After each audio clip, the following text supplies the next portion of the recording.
बिस्मिल्लाहिर्रहमानिर्रहीम। अस्सलाम वालेकुम। CTV न्यूज़ के प्लेटफार्म से मैं हूं आपका मेज़बान उसामा मिर्ज़ा।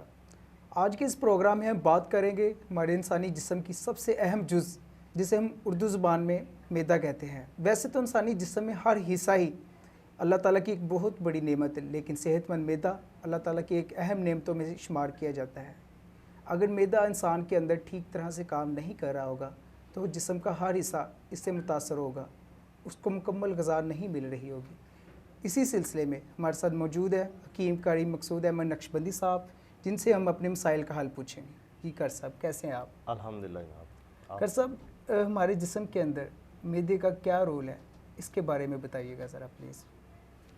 जी उसामा साहब, मैदा अल्लाह पाक ने इंसान के जिस्म में बहुत अहम हिस्सा बनाया है मैदे का, जिसका जो कि एक मशकीज़ा होता है ना पानी वाला, जी। उसकी शक्ल का है। अच्छा। और जब इंसान खुराक खाता है, पहले दांत उसको चबाते हैं, फिर दाने चबाते हैं, फिर वो मैदे में जाता है तो और हलक की नाली के ज़रिए मैदे में पहुंचता है, और उसके साथ साथ लुआब दहन जो है जी। वो खुराक को नरम करता है। मैदे में जाके इस खुराक को हज़म होने में 3 से 4 घंटे लगते हैं। सही।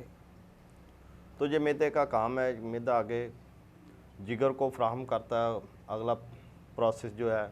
जी। तो इस तरह ये मैदे की यानी वर्किंग कि है। ये कहा जा सकता है कि हमारे जिस्म को सबसे पहले जो खुराक मिलती है मैदा उसे डाइजेस्ट करता है, इसके बाद जो जिस्म के बाकी अज़ा जो है वो काम करते हैं। बेशक। अच्छा कर साहब, दूसरा सवाल ये कि आप बताइएगा मैदे के अमराज का सबब बनने वाले अवामल है जो, इसके ऊपर ज़रा नज़र दौड़ाइएगा कि हम किस तरीके से मैदे के अमराज से बच सकते हैं। जी, सबसे पहले मैं एक बहुत अहम बात ये करना चाहता हूँ कि हम लोग अपनी खुराक का तयन नहीं करते, जी। बेजा खाते हैं। जबकि हमारे प्यारे नबी करीम सल्लल्लाहु अलैहि वसल्लम ने फरमाया है, सल्लल्लाहु अलैहि वसल्लम। जब आपको भूख लगे तो आप खाना खाएं। सही। अभी भूख बाकी हो तो खाने से हाथ खींच लें। सही। यानी थोड़ी सी भूख अभी होनी चाहिए तो खाना छोड़ देना चाहिए। हम ऐसे खाते हैं कि जैसे दोबारा शाम को पता नहीं मिलेगा, दोपहर खा रहे हैं तो रात को मिलेगा या नहीं मिलेगा। ये चीज़ नहीं होनी चाहिए। ठीक। इसको बड़े इत्तेदाल के साथ खाना चाहिए।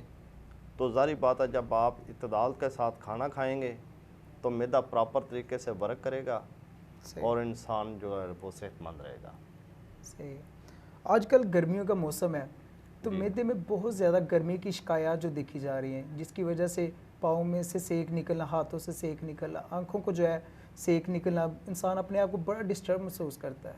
इसके बारे में क्या कहेंगे कि मैदे की गर्मी को कैसे बेहतर किया जा सकता है? जी, इसके लिए देखें, इस मौसम गर्मा में अल्लाह पाक ने इसके साथ साथ, जैसे आपने कहा कि मैदे में बड़ी गर्मी होती है, मैदे में गर्मी को दूर करने के लिए बहुत सारे फल भी जो हैं वो मिलते हैं। जैसा कि तरबूज बहुत अच्छा है। सही। नंबर 2, आप शरबत बजूरी जो है वो इस्तेमाल करें, शरबत अंजबार इस्तेमाल करें। सही। उसके अलावा गूंद कतीरा, तुख्म मलंगा जो है वो भिगो के रख लें, वो दूध में डाल के या शरबत बना के पिएँ। ये इसबगोल का छिलका आप इस्तेमाल कर सकते हैं। इन चीज़ों के लिए ये बहुत बेहतर है। साथ साथ और दही की लस्सी इस्तेमाल करें, दूध की लस्सी इस्तेमाल करें। सही। ये एक नॉर्मल ग़िज़ा की ग़िज़ा है और मैदे की गर्मी जो है ना वो दूर होती रहेगी, दूर हो जाती है इससे। इसका सबसे एक आजकल जो बहुत ज़्यादा मसाइल मैदे की सोजिश का आ रहा है जी, इसके बारे में ज़रा रोशनी डालिएगा कि मैदे की सोजिश से कैसे बचा जा सकता है और ये क्या मसला है असल में? असल में पहले हम सादा खुराक खाते थे, अब सादा खुराक को हम छोड़कर दूसरी फास्ट फूड की तरफ आ गए हैं। सही। तली हुई चीज़ें बहुत खा रहे हैं हम लोग, पराठा बहुत खा रहे हैं, समोसा पकौड़ा बहुत खा रहे हैं, फास्ट फूड बहुत खा रहे हैं। ये वो चीज़ें हैं जो मैदे को इंतहाई डिस्टर्ब करती हैं। सही। और ये इनको हज़म होने में काफ़ी टाइम लगता है। आम रूटीन की जो खुराक है उससे कई गुना ज़्यादा टाइम जो है वो लगता है। सही। अगर हम इन चीज़ों का ख्याल करें तो मेरा नहीं ख्याल कि कोई ऐसी तकलीफ़ में हम मुब्तला होंगे। नंबर 2, इन चीज़ों के साथ साथ जब ये मामलात आते हैं तो फ़ौरी जब मैदे में कोई प्रॉब्लम, कोई तकलीफ़ शुरू होती है तो अपने मालिक के पास जाना चाहिए, मशवरा करके कोई ना कोई दुआ तजवीज़ नुस्खा तजवीज़ करके खाना चाहिए, क्योंकि अगर मैदा प्रॉपर जिन मसाइल में आ जाएगा, डिस्टर्ब होगा, तो इसकी वजह से कई बीमारियां इंसानी जिस्म में पैदा होती हैं। सही। ना सिर्फ कि मैदा ही आपका डिस्टर्ब होता है, बल्कि पूरा जिस्म डिस्टर्ब होना शुरू हो जाता है। सही। तो जी। इसके लिए कोई हमारे नाज़रीन के लिए जो आज़मूदा नुस्खा है वो हमें बताइएगा कि मैदे की सोज़श को किस तरीके से हम ठीक कर सकते हैं अपने जिस्म से। जी, उसके लिए मैं एक सफ़ूफ बनाता हूँ, बहुत ही ज़बरदस्त किस्म का है, जो कि तिब्ब यूनानी में सिर्फ़ और सिर्फ 5 चीज़ों पर मुश्तमिल है। सही। और ये इतना ज़बरदस्त है कि इंतहाई मुजरब है वो। सही। और अगर इसको एक हफ़्ता आप इस्तेमाल कर लें तो आप बहुत बेहतरी महसूस करेंगे। बल्कि अगर ये स्टार्ट में मर्द होगा तो आप एक हफ़्ते के अंदर अंदर मुकम्मल ठीक हो जाएंगे। अगर ये ज़रा लंबा प्रोसेस है, आपके मैदे की ज़्यादा तकलीफ़ है, तो उसमें 15 दिन या 20 दिन तक आप इस्तेमाल करेंगे तो ठीक हो जाता है। तो मैं अपने नाज़रीन को बताता हूँ। उसके लिए सबसे पहले नंबर 1 का सफ़ेद ज़ीरा लें आप। सही। नंबर 2 रेमन ख़ताई लें। नंबर 3 कलमी शोरा। नंबर 4 नुशादर। नंबर 5 जौनखार। ये वो चीज़ें कि जो मार्केट से इजीली मिल जाती मार्केट में इजीली मिल जाती हैं। जी। और ये आम किसी भी पंसार से आप ले सकते हैं। इस चीज़ों की कोई ऐसी आपको परेशानी नहीं होगी कि नहीं मिल रही। सही। जैसे तमाम चीज़ें हम वज़न ले लें, 50-50 ग्राम ले लें। ठीक। और मेरा ख्याल है कि ये चंद रुपयों में, 100 में नहीं जाएगा, चंद रुपयों में 100 के अंदर अंदर ये नुस्खा बन जाएगा। इसे इसको दोबारा रिपीट कर दीजिएगा जी, प्लीज़। मैं करता हूँ। नंबर 1 सफ़ेद ज़ीरा। जी। नंबर 2 रेमन ख़ताई। सही। नंबर 3 जौनखार। नंबर 4 नुशादर। नंबर 5 कलमी शोरा। ठीक। और ये मैदे की गर्मी भी दूर करेगा, सोज़श भी, और हर लिहाज से बेहतर होगा। और ये पांचों चीज़ें आपने हम नाज़रीन हम वज़न लेनी है। सही। हम वज़न लेके इनको सफ़ूफ जो है ना वो बना लें आप। ठीक। इसको बरी कर लें। जी। आधा आधा चम्मच सुबह दोपहर शाम खाने के बाद आप पानी के साथ इस्तेमाल कर सकते हैं। सही। और ये बहुत ही बेहतरी है। कर सबसे लास्ट पे क्वेश्चन है कि मैदे में जलन और तेज़ाबियत, जी जी। इसकी क्या वजह है कि खाना खाने के बाद अक्सर शिकायत मसूल होती है कि जी मैदे में जलन होनी शुरू हो गई है। जी जी। ये मैदे में जलन है कि मैदे की जो नाली है इसमें जलन है, इसके बारे में क्या ये देखें, ये तेज़ाबियत जो है ना ये ऊपर को आती है तो नाली में फिर जलन पैदा होती है। सही। इसके लिए बात वही आ जाती है, मैं पहले बता चुका हूँ कि हमें तली हुई चीज़ों से ज़रा परहेज़ करना चाहिए। जी। और सबसे अहम बात ये कि हम जैसी भी खुराक अगर मिलती है खाते हैं तो हमें वॉक करनी चाहिए।